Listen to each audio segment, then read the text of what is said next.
Hello dear students, कैसे हैं आप लोग। आज हम करने वाले हैं एमसीक्यूज और टॉपिक रहेगा यानी चैप्टर रहेगा matrices.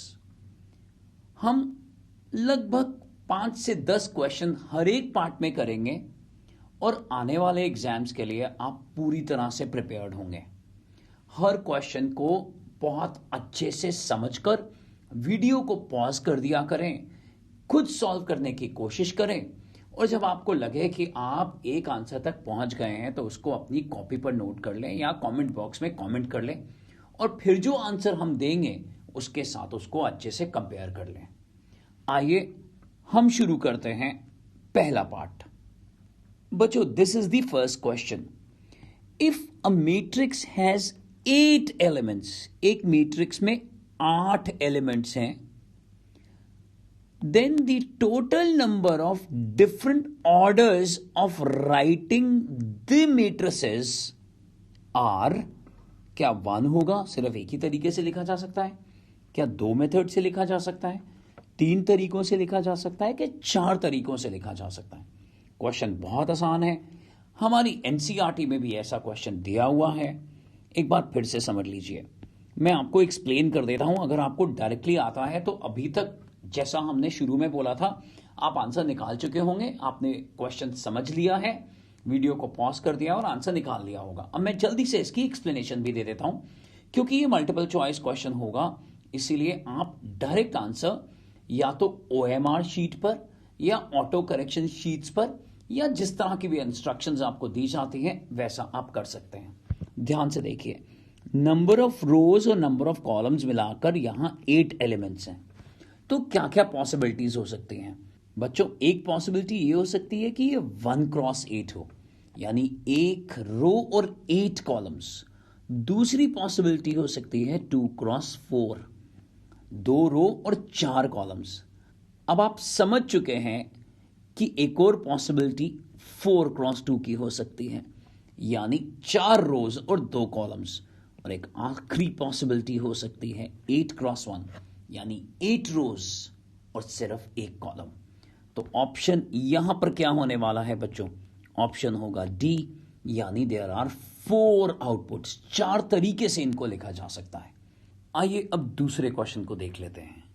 Let A and B be 2 matrices. Let A and B are 2 matrices, 2 matrices हैं, एंड ए प्लस बी, यानी उनको हम सम कर सकते हैं, and A into B, A को पहले रखकर जिसे प्री फैक्टर बोलते हैं, बी को बाद में रखकर जिसको पोस्ट फैक्टर बोलते हैं। जिन स्कूलों में वाइवा हो रहा है ये बात भी पूछी जा सकती है कि जो पहले होता है उसको क्या कहते हैं। तो जो पहले है वो प्री है, उसे प्री फैक्टर बोला जाता है, और जो बाद में है वो पोस्ट फैक्टर है। तो यहां ए प्री फैक्टर और बी जो है वो पोस्ट फैक्टर है। तो इनकी मल्टीप्लीकेशन भी पॉसिबल है। ध्यान से देख लीजिए, इन दोनों मैट्रिसेस का सम as well as product keeping the A first, both are existing, both exist, then you need to answer one of the 4 options and one of the 4 options is correct। मतलब जो best होगा वो एक mark करना होगा आपको। पहला option A and B are the square matrices, A and B are M cross N matrices। Dimension दिया हुआ है, कोई डायमेंशन हमने मान ली कि भाई एग्जामिनर ने हमें डायमेंशन दी हुई है M cross N matrices. A and B are square matrices of the same order. और आखिरी ऑप्शन है कि ये तीनों ऑप्शंस में से, यानी पहले तीनों ऑप्शंस में से कोई चीज एग्जिस्ट नहीं करती। अब आप ऐसे क्वेश्चंस को कैसे करेंगे? एग्जाम्पल अगर आपने ले लिया ना मैट्रिसेस में, तो फिर आप एक ही क्वेश्चन को बहुत देर तक करते रह जाएंगे। इसको समझिए करना कैसे है। मान लीजिए इसको हम फेवर करते हैं, इसको लेते हुए ना, इस डायमेंशन को लेते हुए हम कहते हैं कि ए का डायमेंशन M क्रॉस N है। तो क्योंकि ए बी के साथ सम हो रहा है और वो एग्जिस्ट भी कर रहा है, इसका मतलब ये कंपेरेबल है। कंपेरेबल मतलब डायमेंशन सेम है। तो अगर ये M क्रॉस N है तो बी को भी M क्रॉस N होना पड़ेगा। अब हम आते हैं दूसरी बात पर, और दूसरी बात क्या है कि इनका प्रोडक्ट, इनका मल्टीप्लिकेशन भी पॉसिबल है। अब आप देखिए, मल्टीप्लिकेशन जब पॉसिबल होता है तो पहले वाली मैट्रिक्स के प्री फैक्टर के number of columns post factor यानी बाद वाली मैट्रिक्स के नंबर ऑफ रोज के बराबर होने चाहिए। और क्योंकि ये बोल रहे हैं कि दिस एग्जिस्ट, इसका मतलब डेफिनेटली n और m आपस में बराबर हैं, और हम ये बात यहां भी पुट कर सकते हैं। तो a का डायमेंशन क्या निकला, m क्रॉस m या n क्रॉस n, और b का भी डायमेंशन क्या निकला, m क्रॉस m या n क्रॉस n। तो क्या अब आपको ऑप्शन समझ में आ गया है कि क्या आंसर आना चाहिए? जी हां, ऑप्शन है ऑप्शन सी। जी, ऑप्शन सी एक परफेक्ट ऑप्शन है। A and B are square matrices of same order. आपको अच्छे से समझ में आ गया होगा। आइए हम आगे बढ़ते हैं तीसरे क्वेश्चन की तरफ। बच्चों, ये रहा तीसरा क्वेश्चन। बहुत इंटरेस्टिंग क्वेश्चन है। इससे मिलते जुलते क्वेश्चन आपको एनसीईआरटी में, एग्जाम्पलर के अंदर, या जहां भी आप पढ़ रहे हैं, या स्कूल के टीचर्स ने आपको जरूर कराए होंगे। आइए इसको देख लेते हैं। आने के चांसेस बहुत ज्यादा है इस क्वेश्चन के। एक मैट्रिक्स है 3x3 मैट्रिक्स, आप क्लियरली देख रहे होंगे। पहली रो है cos x minus sine x 0, sine x cos x 0, और लास्ट रो है 0 0 1। और क्योंकि इसमें जो वेरिएबल है वो x दिख रहा है, इस वजह से इस मैट्रिक्स का नाम ax रख दिया गया है। यानी x को हम 30 डिग्री भी यहां पुट कर सकते हैं, या फिर π/6। सिमिलरली 0 भी पुट कर सकते हैं, या π/2 पुट कर कोई पर्टिकुलर वैल्यू भी निकाली जा सकती है। अब ध्यान से देखिए एग्जामिनर ने क्या पूछा है। एग्जामिनर ने कहा है कि अगर हम ऐसी ही एक और मैट्रिक्स ay बना लें, और उसको पीछे रखते हुए और ax को पहले रखते हुए अगर हम इनको मल्टीप्लाई करें, तो क्या इनमें से कोई मैट्रिक्स, पहली 3 में से क्या कोई मैट्रिक्स जनरेट हो सकती है? और अगर नहीं तो ऑप्शन क्या होगी, नन ऑफ दीज। तो वीडियो को पॉज जरूर कर लें, खुद करने की कोशिश करें, एक टाइम लिमिट लगा के रखें कि 60 to 90 सेकेंड्स के अंदर अंदर इसको करें, क्योंकि आसान टॉपिक है। मैट्रिसेस और डिटर्मिनेंट्स बिल्कुल भी मुश्किल टॉपिक नहीं है, और अभी तक आपने बहुत बहुत ज्यादा प्रैक्टिस कर ली होगी। तो आइए, आंसर निकाल लिया होगा और अब हम इसे मिलकर सॉल्व करते हैं। ध्यान से देखिए, सबसे बड़ी बात यह है कि जैसे ax नाम दिया गया है मैट्रिक्स को, मैं दोबारा से लिख लेता हूं इसको। आप अगर करेंगे रफ में वर्किंग तो ये दोबारा से मत लिखिएगा, क्वेश्चन को बार बार लिखकर समय वेस्ट मत करिएगा, टाइम को सेव करिएगा, दूसरे क्वेश्चंस में इन्वेस्ट करिएगा। ये देखिए, ऐसी ay नाम होगा तो ये होगा, ये आपने करा होगा माइनस साइन y 0, और फिर साइन y cos y 0 0 0 1। आइए मल्टीप्लाई करते हैं इनको। ax आपको याद होगा pre factor, ay post factor. जहां बहुत आसानी लगेगी हम डायरेक्ट कैलकुलेशन कर लेंगे। ध्यान से देखिए, अब फर्स्ट रो को हम यहां फर्स्ट कॉलम से मल्टीप्लाई करेंगे तो क्या होगा, मैं यहां पर थोड़ा सा राइटिंग का साइज छोटा कर लेता हूं। तो ये होगा cos x cos y minus sine x sine y plus 0। अब इसी रो को सेकंड कॉलम के साथ मल्टीप्लाई करेंगे हम, तो हमारे पास आ जाएगा minus cos x sine y minus sine x cos y plus 0। और ध्यान से देखिए, जब हम फर्स्ट रो को थर्ड कॉलम से मल्टीप्लाई करेंगे तो ऑब्वियस सी बात है आंसर 0 आएगा। मैं ये कैलकुलेशन यहां नहीं कर रहा हूं। आ जाइए जल्दी से, अब सेकंड रो को उठाते हैं और मल्टीप्लाई करते हैं। तो ये होगा साइन एक्स, देख लीजिए इस रो को इससे, जो कि बेहद आसान है, बहुत आसान है। Sine x into cos y plus cos x into sine y plus 0। Similarly minus sine x sine y plus cos x cos y, बच्चों समझ में आ रहा होगा, प्लस 0। और यहां पर अगर इसको इससे वापस मैं मल्टीप्लाई करूं तो आप खुद एक स्माइल दे रहे होंगे कि सर 0 लिख दो।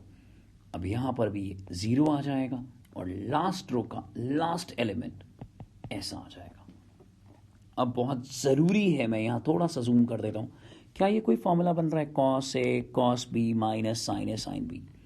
तो फिर से आप कहेंगे सर क्यों नहीं बन रहा है, ये बन रहा है कॉस ए प्लस बी का formula, cos A cos B minus sign A sine B. अपने आप को पूरी तरह से इक्विलिब्रियम में रखते हुए, ना अंडर कॉन्फिडेंट हो ना ओवर कॉन्फिडेंट हो, अच्छे से करिए इस क्वेश्चन को, ध्यान से देखिए। अब इसमें मैं माइनस कॉमन ले लेता हूं।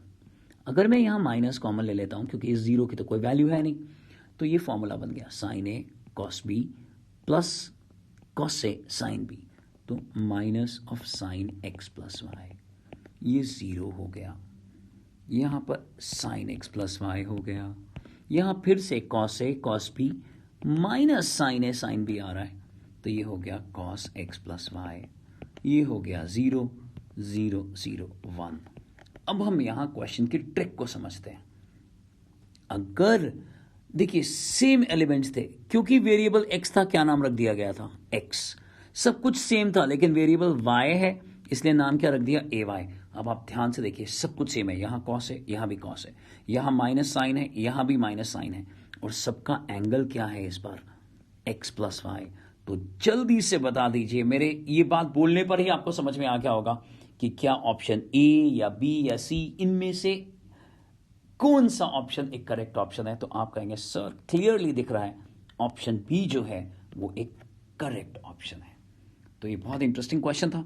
आइए क्वेश्चन नंबर 4 पर बढ़ते हैं।